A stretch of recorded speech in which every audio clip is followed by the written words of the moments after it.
Engage for Success Radio, raising the profile of employee engagement and shining a light on good practice for people who believe there's a better way to work.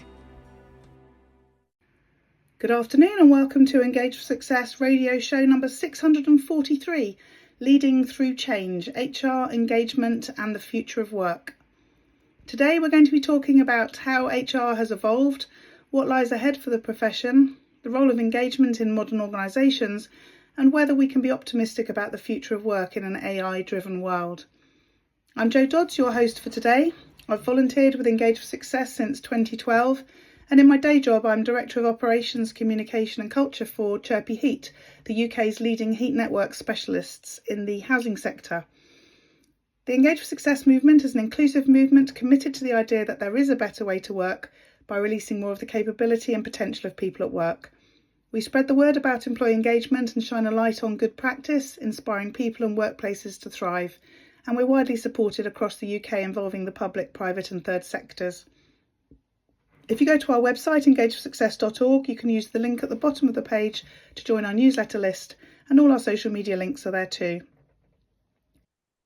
My guest today is Peter Cheese, CEO at CIPD and Chair of the Engage for Success Advisory Board. Welcome, Peter. Thanks for joining me. Thank you, Jo. It's a pleasure to be with you. Lovely. Well, I was going to say start by telling us a bit about who you are and what you do. I don't suppose anyone listening doesn't already know that, but perhaps talk a bit about where you are right now, because things are changing, aren't they? Yes. Well, they are. After 14 years, I am retiring from the CIPD. It's been an incredible privilege to lead the professional body for our profession over these last 14 years, a bit longer than I thought it would be originally, but there have been so many changes and so many things happening. But quite a change for me. I'm going to move into more sort of portfolio and hopefully a little bit more balance of life phase of my career, but continue to remain engaged and connected on these big themes that are impacting the world of work and which I've spoken and written about over many years. A bit of a change of pace for me, but not any loss of passion and enthusiasm for the debate, for sure. Yes, lovely. So 14 years, so things have changed a bit over that time. I guess we could be here hours talking about those changes, but let's do a few edited highlights. Yeah, no, indeed. It's been an extraordinary period of time. During that period, we've had Brexit, then we had the COVID pandemic, so we've had different kinds of significant shifts. Now we're very much in the phase of what many refer to as the fourth industrial revolution and the impact of artificial intelligence on work. And there's always been some very big things, which happens, I suppose, throughout history, but they all help to shape the future of work and impact the future of work. And indeed, of course, are impacting, therefore, the role and the responsibilities of the profession. And what's been interesting over the 14 years that I've been here, that we have, I think, in many ways, extended the scope of what we do within the profession to encompass everything from well-being, which is a very big theme and being talked about a lot again, particularly around mental health and support for people at work, through, of course, the themes of engagement and supporting people at work. We've done a lot more on areas like diversity and inclusion. And of course, also now looking increasingly about how we implement and manage AI in responsible ways into our organization, understanding some of the impacts, building some of the strategic capabilities we've talked about for a while, everything from strategic workforce planning to operating models, and indeed into things like job and task design, which is going to be a critical part of how we implement AI within our workplaces. We've also, I think, as a profession and certainly as the CIPD, engaged a lot more with policy. There's been a lot of policy and regulatory change, not least in the last year or so with the Labour government and their Employment Rights Act, biggest set of regulatory changes in the labour market in the UK that we've had for a generation. So a lot of things which I think have helped to they have meant some growth in the size of the profession, but I think they've also put the profession in many cases much more front and center in terms of business thinking and how organizations respond to all of these changes, which of course affect them as businesses in the round. Yes, yeah. It's interesting. I've seen you talking recently about how the sort of profile of HR within organisations has changed. And, I am really old. I've nearly been a member of the CIPD for 40 years. Congratulations. Yeah, wonderful. And I do, remember, well, a big theme for a long time was always, how do we get onto the top table? How do we get into the C-suite? How do we get listened to? And I really feel that has changed quite a lot. And I've heard you talking about that recently. What are your thoughts on that?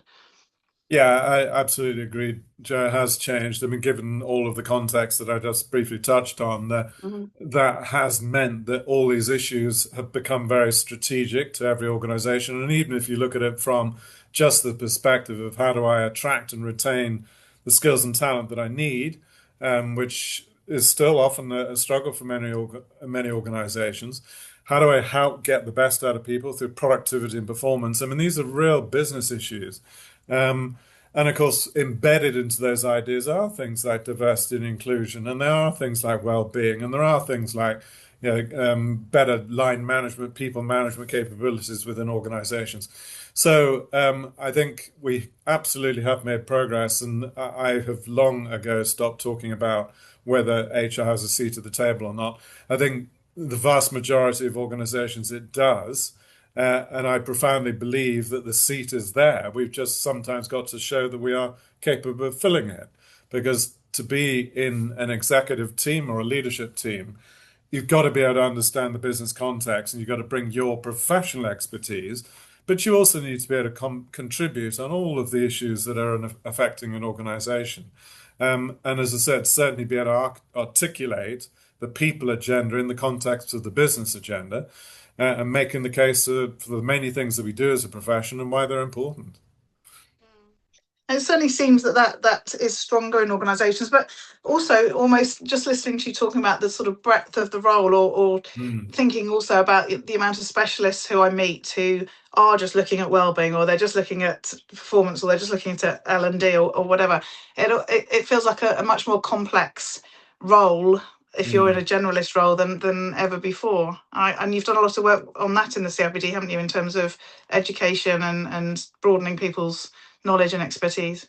Yeah, we have. And one of the significant pieces of work that we launched, oh gosh, it must be 8, 9 years ago, was the profession map. So rethinking the whole shape of the profession and the different competencies and capabilities that we needed as a profession to encompass some of these areas and to recognize some of the specialisms that were growing up within the profession, but still all anchored in some very, very important points. The first of which is about understanding business, as we've already touched on, but also ethics and values and things like that, because we are dealing as a profession with people's lives and livelihoods. We have often to deal with some very difficult, as well as sometimes quite complex things with regard to people management and sometimes disciplinary processes, and all the compliance issues and so forth. So we have to make sure that we are well grounded as a profession in those things, and we are carrying out those responsibilities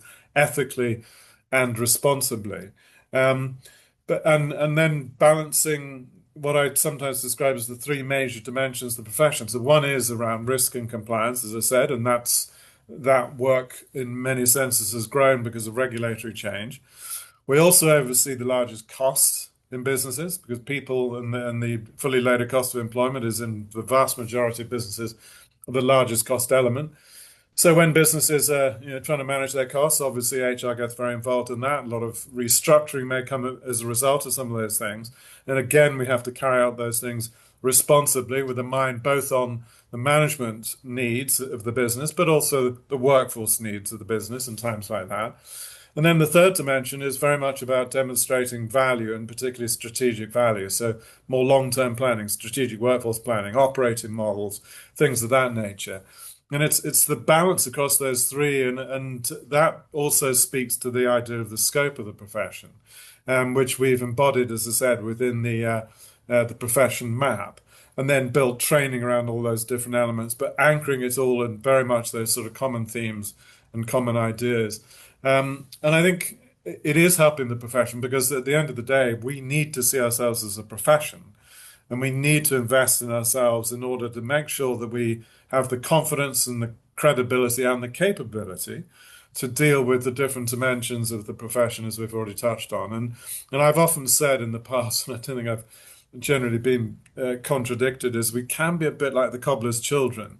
We worry about everybody else's skills and capabilities, but we're not always doing enough for ourselves. And that combined with the need to be looking after ourselves from a well-being perspective is really important. And there's been some important work that we've done and others have done, which have shown that, with all of the pressures on the profession, the increasing scope, but also cost management within the profession, sometimes being a little bit open to criticism because all the way from being able to demonstrate value, but also being able to articulate what HR is really about.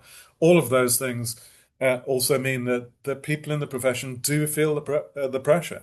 So we also need to look after our own well-being and support ourselves in that sense of not being the cobbler's children.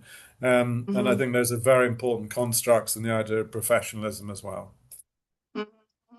Lovely. So let's not forget we're on the Engage for Success podcast. Let's touch a bit on employee engagement. Yeah. So something I know is really important to you and something that we've worked alongside you for a long time. So yeah, what are your current thoughts? I'm not sure things have changed a lot in the last few years, as we keep saying. Yeah, I mean, I was delighted to be asked by David and Nita to join them in the very first launch of Engage for Success 10, 11 years ago now, which was terrific. And we had, at the time, business leaders, we had people from government, and we had, of course, HR professionals and unions all represented and all saying, yes, this theme of engagement was really, really important.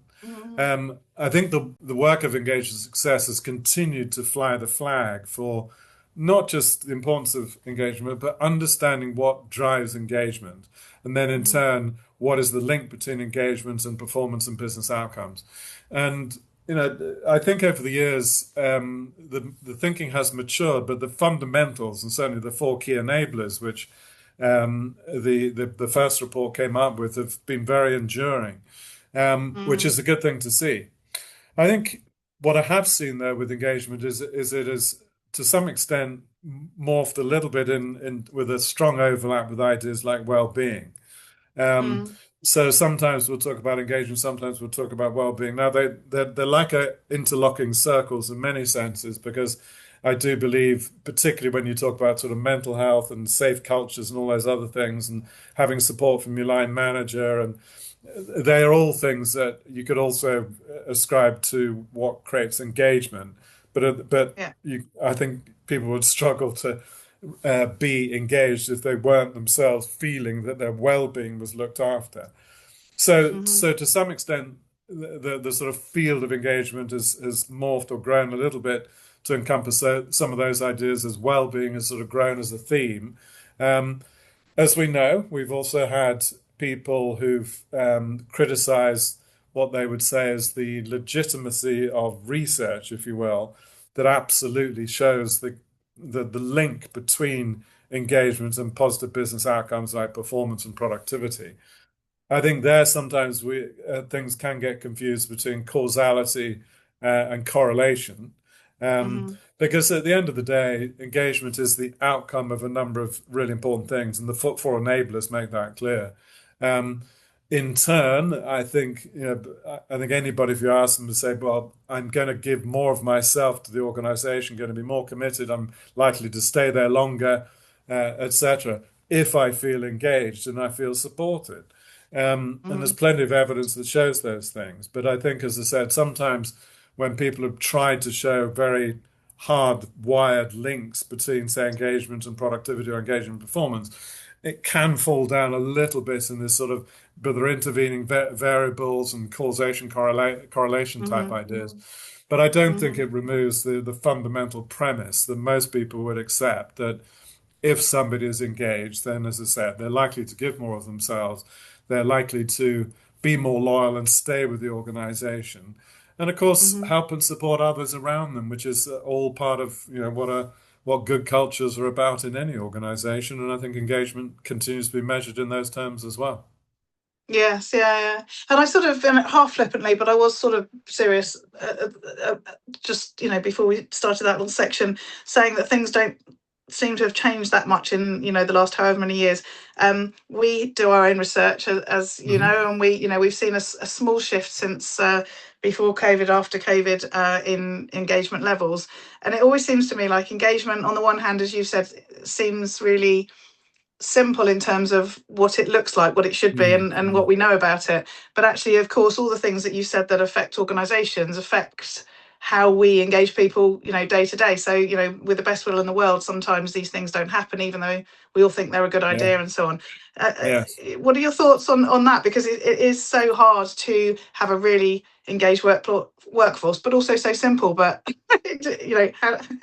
Yeah, I think that it just speaks to sort of the paradox of work and the sort of humans in Mm, the work system, if you will. I mean, there will always be things that will stress people and changes that they can't always control or don't feel they have agency over. As I've touched on, we are going through, I think, some profound shifts in thinking about work. I mean, obviously, mhm, going back to when I look back over the last sort of 10 years or so and what's changed, well, some of the things that we've talked about, have become much more central to business thinking. But still, the fact remains that through our surveys and many others, that things like stress at work continues to grow. So despite the fact that we've got all these technologies, started with mhm, emails and things like that, now we're talking about artificial intelligence and agents that can help us in our work and so on. We still see work for many people um, not particularly good for their well-being. As I said, stress continues to be on the rise, or that they're necessarily feeling particularly engaged or supported. And you think, well, mhm, why is that? And I suppose a number of things. Again, we have to keep showing the reason why we would be investing in things which are supportive of our workforce by demonstrating that it does drive these sorts of value outcomes that we've touched on.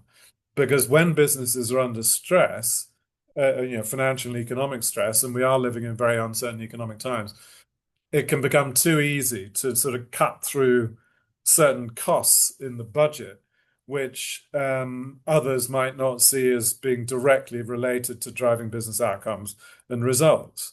I think it's true in the engagement space, it's true in the well-being space, it's true in things like diversity and inclusion as well.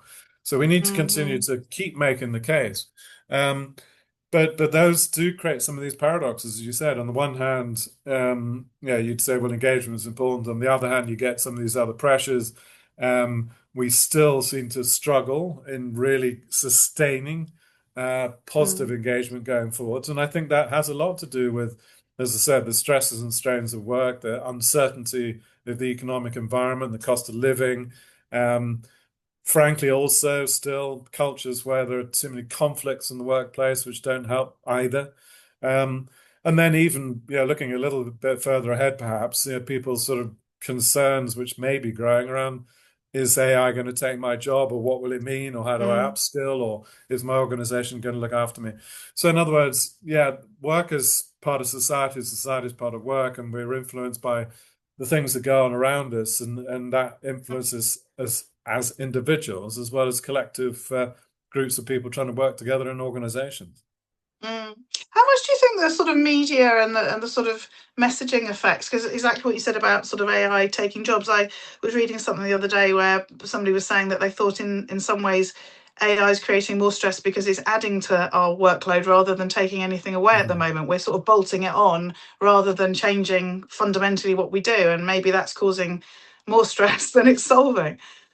Yeah, I mean, it's a space I've engaged in a lot. I've always been fascinated by technology. I spent a lot of my early career in consulting with technology and implementing into businesses and managing change and so on. Yeah, so we are, I think, still in the relatively early stages of AI implementation in organizations. And for the most part, what we're seeing is AI being used to, in effect, sort of augment existing jobs. Um, and, people are reporting, variable results from that. It has to be said, as Mm, you said, Joe. Some people think it's just another thing I've now got to worry about, and has it really helped me or not? But I think quite a lot of people are reporting things like it can help them be a little bit more efficient and effective in some of the tasks and activities that they perform. I mean, we're really talking about, I suppose, principally what you might describe as knowledge workers. Um, Mm, but we're clearly there is an expectation coming from this that it will at least create some productivity benefit. And given all of the challenges that have been talked about on productivity, then that is definitely held out to be a sort of goal for AI. I mm, think so far most surveys show that it might make a sort of 10% improvement on average in terms of productivity. But if it's only saving 10% of my time, then the question is, what do I do with that? Do I go home early or what do I do? And that's where you sort of yeah, come to the point where people are saying, well, it's that old adage of, work expands to fill the time allowed. I just find myself doing more work, and hence has that really eased my sense of stress. I think yeah, it points therefore to the next phase strongly, which is where we do have to start to think about how do we deconstruct tasks within jobs that we're performing today. And so where could AI, particularly so-called agentic AI, really enable a more effective way of working? And then how do I reconstruct the role around that in terms of where we mm, need the human judgment and the human intervention? And that's where I think we should all see that we have some agency. I mean, both the individual who's doing the job and the task at the moment, together with the technology expert, but also with the people experts from the people profession. And I think that sense of agency is important because if we're going to go through some of the kinds of transformations many of the big tech companies believe we will, then we have got to believe that we have agency in that process. And I personally believe that it's not up to the tech bros to tell us all how we're going to use this stuff. They can create these wonderful tools, but we should be the ones that are, across those different parts of our organizations that are responsible for doing this in the right way that gives benefit mhm. to the individual in Yeah, terms of the tasks and role they're performing, but of course also creates the outcomes that we're looking for from business. yeah. It feels really incremental, which is almost more stressful, I think. And actually, it's Yeah, about carving out that space to, as you say, sort of define things almost from the beginning and build up rather than just bolt on, add on sort of thing. yes, Otherwise, it, yes. it just doesn't save enough time, does it? I do wonder to your comment about the future of work. Will we end up working fewer hours? Do you think because of it, or will we just add more work in? Well, when I talk about this, what I often say is that, and I've worked a lot with technology. I've worked a lot with AI over the Mhm, years, and it's fascinating to see how quickly it's evolving. But at the end of the day, I think it's driving it from some really important principles. One mhm, is that we should be able to create and enable better work and jobs, frankly. I mean, there's sort of the four Ds of work that sometimes people talk about that AI could help us with. The jobs that are dirty, difficult, dull, or dangerous.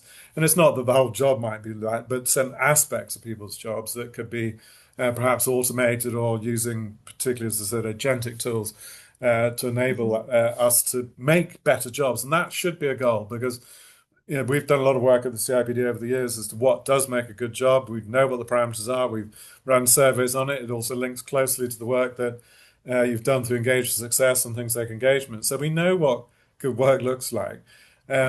We mhm, should be able to design our systems to support that in the use of AI. We still, of course, have to focus on the cultural and organizational elements of work, but the job and the tasks that we perform certainly could be improved. And therefore, also as a goal, why not? To reduce the workload, have less stress in the workplaces, and ultimately, work less hours. I don't see yeah, any yeah, reason why in the medium and longer term that could not be an outcome. We've managed through, and particularly with the stimulus of the COVID crisis, to mm, rethink flexible working and the benefit that that has to so many people. I think AI could have a similar effect on work overall, but it's going to be up to us, individually and collectively, to design for that future. As I said, it won't happen by accident. But why mhm. shouldn't we aspire to a, No, I don't know, 3 day, 4 day working week? There's no law of nature or physics that says we all have to be working 5 days or 6 days or whatever. And no, and perhaps that's what we should focus on as one of the outcomes that we want to try and achieve. yeah, true.